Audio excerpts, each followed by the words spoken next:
Welcome to Foodie Promos, and today I have a special feature, Yaki Yaki grand opening here at Shore 3.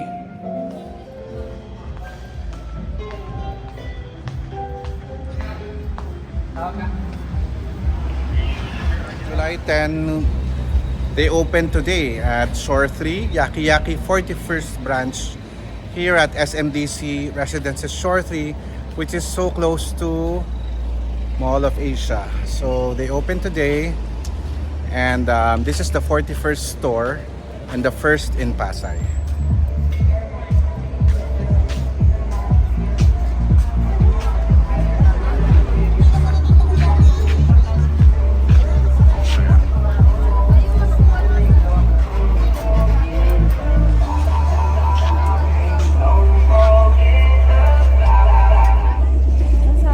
The latest from Yaki Yaki Udon for only 164 pesos.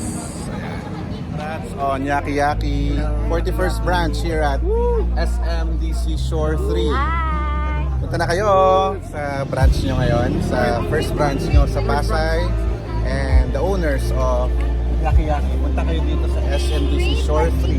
Nakabukas lang nila, and ang daming mga affordable at masarap na Japanese food dito. Yan. Anong favorite nyo, sir?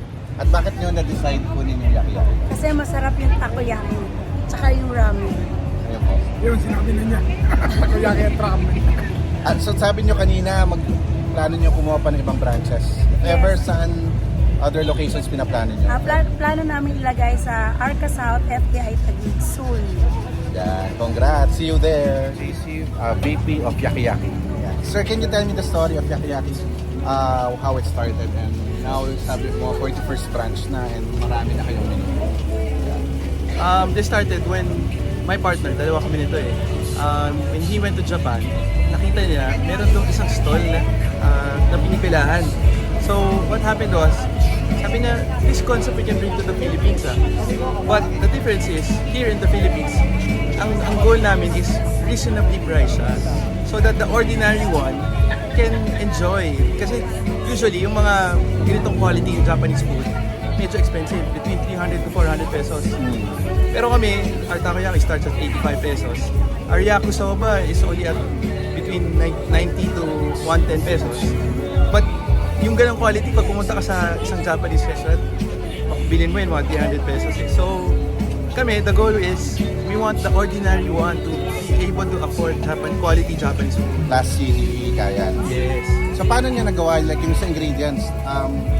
Hindi naman siguro lahat Japanese talaga, or parang dinaya niyo yung quality? Actually, 90% of the ingredients are imported from Japan. And yung ano natin, yung mga noodles natin, mga ramen natin, it's being done by a toll manufacturer na Japanese din. So, yes, it's really authentic Japanese food. And anong secret po na from one branch naging 41 na kayo? What do you think? I think it's really about the food eh.